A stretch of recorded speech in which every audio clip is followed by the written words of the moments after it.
The news for South Mississippi continues. Good morning, Mississippi. Sponsored in high definition exclusively by C Spire. C Spire, customer inspired. Happening overnight, soldiers stuck in trees after a training exercise accident at Camp Shelby. Details up next in a live report.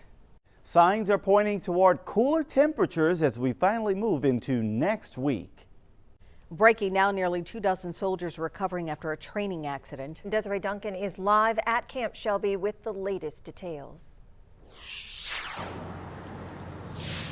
We know this morning that those soldiers were injured during a nighttime airborne training exercise. Officials tell us that around 90 paratroopers were jumping from a C-130 when their wind blew them off track from their intended drop zone and instead into a group of pine trees. Now, at last report, we were told that 22 were injured. Some were taken to the hospital. Others were treated on scene, but we are told that they are expected to be okay. Now, several of those jumpers, though, were stuck in the trees for hours as rescuers worked to get them untangled from the trees. According to a Facebook post from the 501st Parachute Infantry Regiment, some of those paratroopers were still stuck in the trees around 2 a.m. this morning. So we're still working to get confirmation if all have been rescued and accounted for yet. Now, we have learned that those soldiers are from Anchorage, Alaska. They're here for a month-long training exercise called Operation Arctic Anvil. Now, officials say it's still too early to say what exactly caused this military training exercise to go wrong, but they do say that a safety investigation is underway. And later this morning, they will be holding a press conference, which we expect to be at, and we'll, of course, keep you updated on what new information we learn. Live in Hattiesburg, Desiree Duncan, WLOX News Now. An alert this morning putting many women on edge, especially when driving alone at night. Police say a second report has come in about a fake cop getting drivers to pull over. Officials say this time a teenage girl was driving in Wilkinson County, Mississippi, when she says a man driving an unmarked car pulled her over. Investigators in St. Charles Parish say a similar incident happened Sunday night. We talked to law enforcement about what you should do in this type of situation. Don't run. Don't try to flee, because that's dangerous for everybody. But get somewhere where you're not alone on a lonely road with this individual. By the way, while the descriptions of the fake officer between these two cases are similar, it's unclear if it is the same person. If you have any information, you are encouraged to give law enforcement a call. Happening now, the entire state under a burn ban as we deal with dry conditions. Bill Snyder joins us live with those details. Good morning, Megan. You may remember yesterday we were talking about a burn ban for George County and about 30 counties in Mississippi. Well, 24 hours later, all 82 counties in Mississippi are under that burn ban. Governor Phil Bryant signed that declaration yesterday. We've talked about this for 3 or 4 days now. We're drifting into an extreme drought situation, which means everything is very dry and it's like kindling, and any type of spark, especially near the woods, could set off a wildfire. We had a couple break out yesterday, as a matter of fact, one over near Pass Christian and another in Harrison County. Both were contained. However, the point of all that is they're asking folks not to burn anything until we get some measurable rainfall. Now, we've got that cool front coming in. However, as Wesley's going to tell us in the forecast coming up, there's only about a ½ inch of rain in the forecast. So that means these drought conditions will continue at least until next week. Then we'll see if the weather pattern changes. But it's very important for folks not to burn anything. Don't burn leaves or anything like that, or try to burn some underbrush in your land. Let's wait a little while until that burn ban is lifted, because these wildfires, once they get out of control, they can cause some serious damage. Once again, all 82 counties in Mississippi under that burn ban. Governor Phil Bryant signed that yesterday. We'll see what happens as far as the weather goes, but if we don't get a lot of rain and then we have a cool front, the wind comes out of the north and it's very dry, that means those conditions become even worse. Here in Biloxi, Bill Snyder, WLOX News Now. Thank you, Bill. Let's see if maybe we'll get any type of rain, if not to help at least with some of the dry conditions to help cool us off a bit. Yeah, that is going to be a possibility moving into the next 7 days. Like Bill mentioned, up to a ½ inch of rainfall, which something is better than nothing. But as we take a look at the rainfall that we saw last month, we only had about 7/10 of an inch of rain. Normally we should have had 5 inches of rain, so that was a 4-inch deficit. So is a ½ inch going to make that up?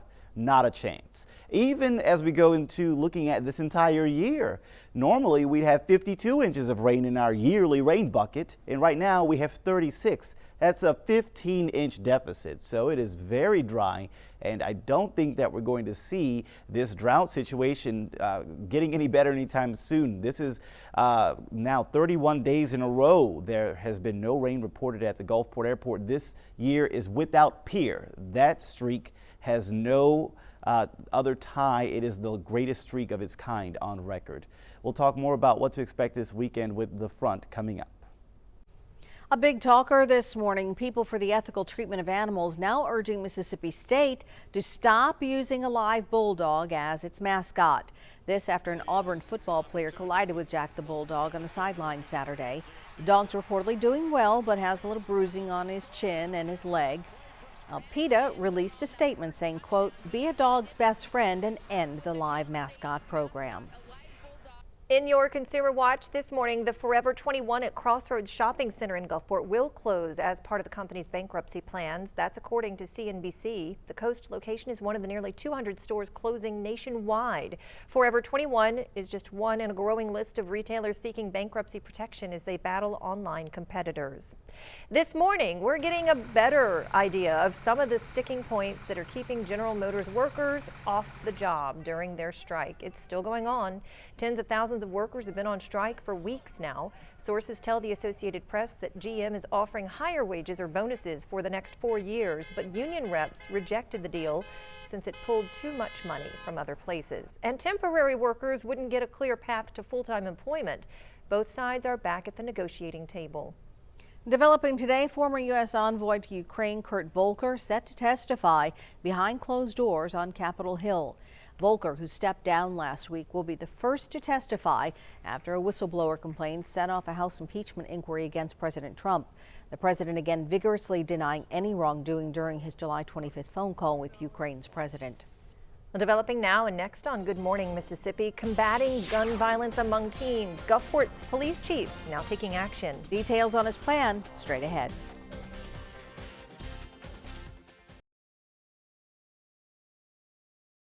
Now, WLOX First Alert Weather with meteorologist Wesley Williams. Well, thank you for waking up with us this morning. We're still looking at a beautiful day ahead, and it looks like those temperatures won't be so beautiful, though. They'll rise into the mid-90s this afternoon. But keep in mind, we are not too far away from a change in our pattern. While the record heat wave continues through Friday, we'll begin to see a drop in those temperatures this weekend and then really notice those afternoon temperatures much closer to normal for this time of year by next week as a cold front moves into the area. Is that odd? Not even close. In fact, it usually happens that way. As you see, the last 4 years we have had our final 90-degree day around the first half of October. I think this year's could be this coming Saturday, October 5th. So it's possible that these next few days are the last few 90s we have. And if you're a fan of this hot weather, I know someone out there likes these hot conditions lingering into October. Well, you better soak it up because there's not too many of those days left according to the forecast and history. So our satellite and radar showing a high pressure system sitting right on top of us, and that's leading to rain-free conditions for much of the area today. Can't completely rule out 1 or 2 spotty showers or thunderstorms this afternoon. Our computer modeling does show those generally north of Interstate 10, but I don't really expect any rain issues.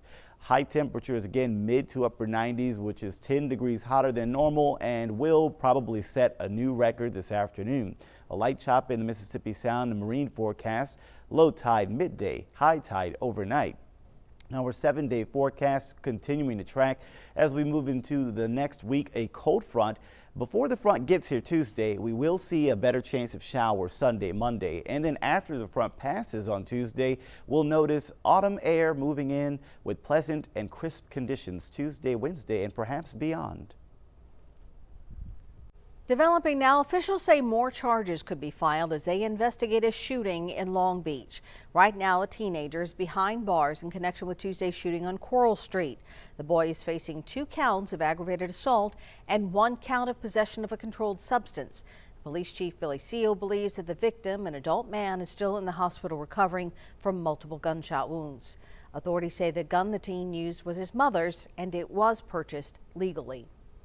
Well, that story is just one of several incidents that has many concerned over gun violence with teenagers. According to the CDC, roughly 3 million children are directly exposed to gun violence each year.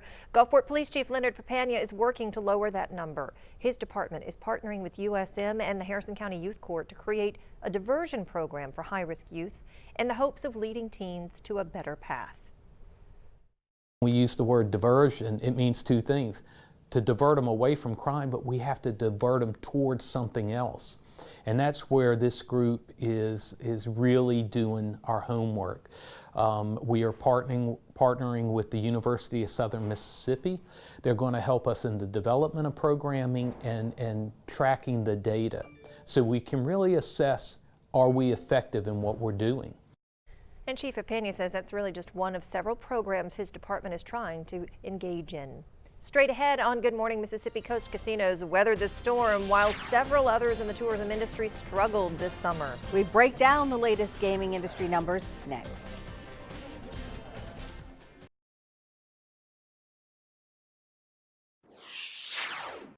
Breaking overnight at Camp Shelby, wind pushes nearly 24 parachuting soldiers off course and they get caught in trees on their way down. Some stuck for hours waiting to be rescued, but everyone is expected to be okay. We're told the troop training is stationed at a base in Alaska. They're in Hattiesburg as part of a month-long training exercise called Operation Arctic Anvil. We will have more details on this accident coming up and a live report in just a few minutes. Despite a difficult summer for tourism, coast casinos are thriving. Despite water advisories and long seafood shortages, May through August gaming revenues grew more than 2 percentage points compared to last summer. To our surprise, August and September have actually been very good. Our visitations, for instance, hotel occupancy was up 5% year over year in September. Just about the same thing in the month prior to that. And for May, June, July, and August, our casinos took in more than $435 million, while during that same 4-month period in 2018, it was a little more than $425 million, about $10 million difference. Happening today, the 2 candidates for Secretary of State will meet in a public forum. Democratic candidate Johnny Dupree and Republican candidate Michael Watson will face off during a forum. The 2 will take the stage at William Carey University's Hattiesburg campus. That forum begins at 4 o'clock this afternoon, and yes, it is open to the public. Now, in the race for governor, President Donald Trump endorses Republican nominee Tate Reeves. Trump took to Twitter saying Reeves is, quote, strong on crime, tough on illegal immigration, and will protect your Second Amendment. The president also took the opportunity to criticize Reeves' opponent, Democrat Jim Hood, saying he will, quote, never give us his vote. Of course, the governor's race just one of many on the many statewide races, I should say, on the ballot November 5th. If you are not registered to vote, time is running out because the deadline to do so is Monday. If you need to vote absentee, you can do that now. Absentee ballots are available at circuit clerk's offices, or a ballot can be mailed to you. The deadline for in-person absentee voting is November 2nd at noon. Mail-in absentee ballots are due November 4th, but the circuit clerk's office must actually have your ballot in hand by 5 p.m. that day. Now, WLOX First Alert Weather with meteorologist Wesley Williams. Time is now 6:49. Taking a look at the tropics, the map is actually pretty empty. We're no longer tracking Lorenzo, and there are no named storms in the Atlantic Basin at this time. But there's one little disturbance located near the western end of Cuba that we're watching because it has a low chance to become a depression or storm as it moves into the Gulf later this weekend. Right now, the center of this disturbance, if it has a center, is located about 300 miles west or northwest of Jamaica. And at this time, I am seeing zero cyclonic spin, no counterclockwise circulation evident from infrared satellite pictures. Maybe we'll get a better idea once the sun comes up over that and we can get a visible picture.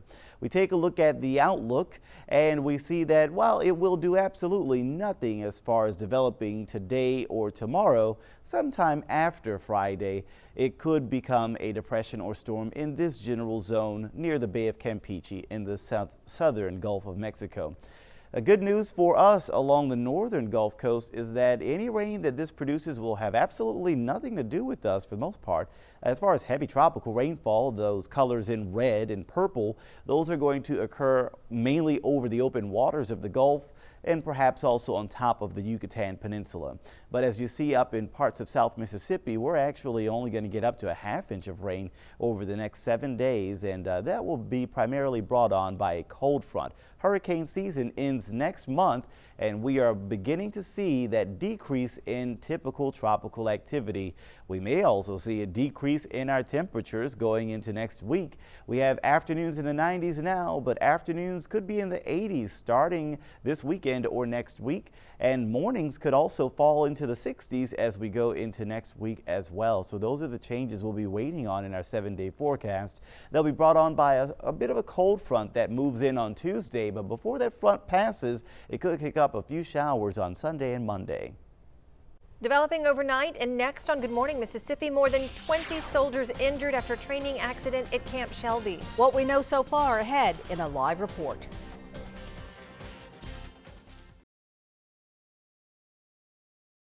Developing overnight, paratroopers stuck in trees after an accident at Camp Shelby. Desiree Duncan is live in Hattiesburg with the latest details.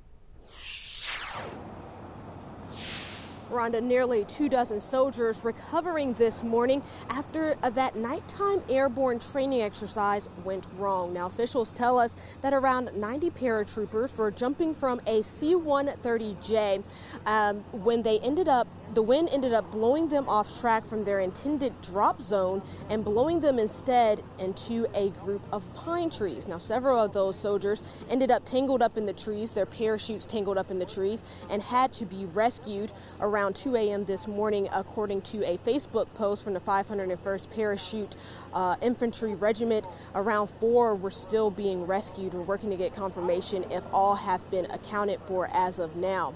Now, right now, we do know that 22 soldiers were injured. Some were treated on the scene, while others were taken to the hospital, but all of them are expected to be okay. Now, we've learned the soldiers are from Anchorage, Alaska. They are here at Camp Shelby for a month-long training exercise called Operation Arctic Anvil. Now, officials say that they are still working to determine what exactly caused this training exercise to go wrong, but that they are doing a safety investigation right now. Now, later on this morning, there will be a press conference that we expect to be at, and we'll of course keep you updated on what new information we learned. Live in Hattiesburg, Desiree Duncan, WLOX News Now. Looking ahead, it will be another few days before Moss Point Police release the body cam footage of August officer-involved shooting. Toussaint Diamond Sims was killed August 8th. Police Chief Brandon Ashley says the department will release the video, but not until the Sims family has viewed it. After the shooting, Moss Point aldermen approved funding to outfit every officer with a body camera. Chief Ashley says the department says the server must be upgraded first, so it will be a few weeks before the new cameras go into service. Happening today, former patients of former Coast doctor take their legal fight to court. 13 patients of Dr. Terry Millette have filed lawsuits against him, citing negligence, saying he misdiagnosed them. They're expected to be in Jackson County Circuit Court at 10 o'clock this morning. As we've reported, Singing River Health System let Millette go after 2 peer reviews revealed inconsistencies with how he diagnosed multiple sclerosis. Right now, the entire state of Mississippi is under a burn ban. Bill Snyder is live with details.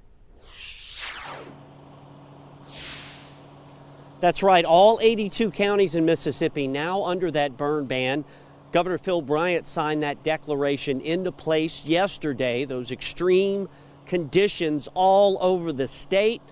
We've had at least a month without enough measurable rainfall to moisten some of the forestry here in Mississippi. We have a lot of dense forest, trees, piney woods, that kind of thing. Yesterday, it was only 30 counties. Then with another hot and dry day and more hot and dry weather on the way, at least through the next few days, that burn ban was put in place. You may remember just on the coast yesterday, a couple of wildfires broke out, one in Harrison County, one near Pass Christian. Firefighters are ready to go. However, the problem is if people are burning things and it gets out of hand, a wildfire can erupt just about anywhere. That's why this burn ban is in place. They're asking folks not to burn anything in the foreseeable future until we get some measurable rain and better conditions where the fire danger eases. And as far as the weather goes, Wesley Williams is about to tell you about the rain forecast. There's not much in the forecast. Then we got a cool front coming in with cool, dry air. And when you're in drought conditions, unfortunately, that's not good. It'll feel great, but that fire danger could still be in place. Now, with a look at that forecast, here's Wesley Williams from the Weather Desk. Yeah, thank you, Bill. And we are looking at only a ½ inch of rainfall over the next 7 days, so it will not be enough to end the drought. And I predict that we'll be in drought conditions at least the rest of this month, because remember, October is typically our driest month of the year.